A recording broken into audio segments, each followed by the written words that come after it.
Guys যিবিলাক মানুহে মিয়াক ঘৃণা কৰে, যিবিলাক মানুহে মুছলমান জাতিটোক ঘৃণা কৰে, চ' মই সেইবিলাকক ক'ব খুজিছোঁ আজি এইবিলাক বাহাদুৰি অহংকাৰবিলাক এতিয়া ক'ত গ'ল।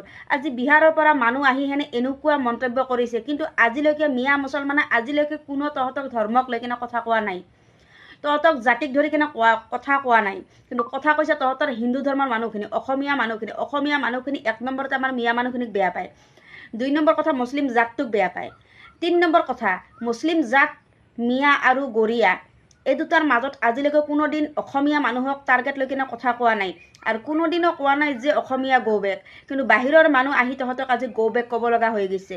আজি তহঁতৰ নিজক জাতিটোক লৈ কিনে তহঁতৰ নিজৰ ঘৃণা কৰা উচিত, কাৰণ আমাৰ মুছলমান জাতিটোক যিমানে অত্যাচাৰ কৰিছে, যিমানে বেয়া পাইছে, আজিলৈকে বেয়া লেংগুৱেজ দি তহঁতৰ অসমীয়া ধৰ্মখিনিক কোৱা নাই।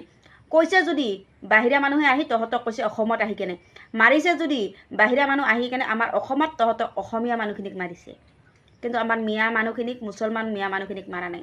কিন্তু এইটো কথা আমাৰ মিয়া মানুহখিনিয়ে ক'ব লাগিছিল যে অসমীয়া গো বেক, কিয় কোৱা নাই? কাৰণ আমাৰ মুছলমান ধৰ্মটো ইমান 3rd ক্লাছ ধৰ্ম নহয়, 3rd ক্লাছ বেয়া চৰিত্ৰৰ আমাৰ অসমীয়াটো মানুহখিনিৰ বিষয় বিৰোধী কথা কোৱা মানুহ আমাৰ মুছলমান জাতিটো নহয়।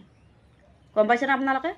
চ' আপোনালোকৰ এটা কথা কোৱা উচিত, আৰু ভাবকচোন আপোনালোকে যে আমি মিয়া মানুহখিনিক বা মুছলমান মানুহখিনিক ইমানখিনি টৰ্চাৰ কৰি আছোঁ, ইমানখিনি কথা কৈ আছোঁ, আজিলৈকে কিন্তু আমাৰ মিয়া মুছলমানখিনি বা গৰিয়া মুছলমানখিনি আজি অসমীয়া মানুহৰ বিষয়ে আজিলৈকে কোনো এটা টাৰ্গেট লৈ কেনে কথা কোৱা নাই। যিটো কথা আজি বিহাৰীয়ে কৈছে সেই কথাটো কিন্তু ক'ব লাগিছিল আমাৰ মিয়া মানুহে, কাৰণ আমাৰ মিয়া মানুহখিনিক যিখিনি অত্যাচাৰ কৰিছে মানে খাৱা লোৱা চবখিনি বস্তুটো তহঁতে একদম অত্যাচাৰ কৰিছে। খাৱাটো শান্তি দিয়া নাই, লোৱাটো শান্তি থাকিব, এনেকৈ যে হাগবা যাব সেইখিনিও তহঁতে শান্তি দিয়া নাই।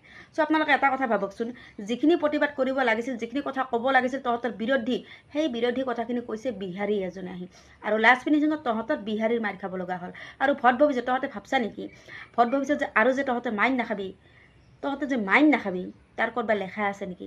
তহঁতে এটা বিহাৰী কেনেকৈ টাৰ্গেট লৈ কেনে মাৰবা পাৰবা বা কাটবা পাৰিবা? চব বিহাৰীকে নোৱাৰিবি, গম পাইছা? চব বিহাৰীকে নকৰিবি। যেনেকা বিহাৰীত যেনেকা ৰুটিৰ লগত চিকেন খাই কিনে ভাল পায়, কিন্তু চাবি হুঁচিয়াৰ, কিন্তু এটা বিহাৰী কিন্তু হাত তুলছা, কিন্তু সেই বিহাৰী কিন্তু এটা নহয় এটা হ'লেও তহঁতৰ অসমীয়া মানুহখিনিক ঠেকলাই দিছে, কিন্তু দিয়া নাই আমাৰ মিয়া মুছলমানখিনি। তহঁতে মিয়া মুছলমানখিনিক তহঁতে চেল আউট কৰিব লাগে, বুজি পাইছে না? চেল আউট কৰিব লাগে। চ' যিখিনি কথা ক'ব লগা আমাৰ মুছলমান মানুহখিনিক, কিন্তু সেইখিনি কথা কৈছে আজি বিহাৰী এজনে, গম পাইছেনে নাই?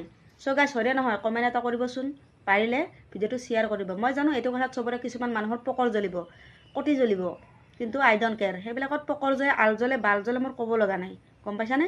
আৰু যিটো সত্য কথা ক'ম, যোনটা বেয়া কথাই ক'ম, যোনটো ভাল ক'ম, যোনটো বেয়াই ক'ম।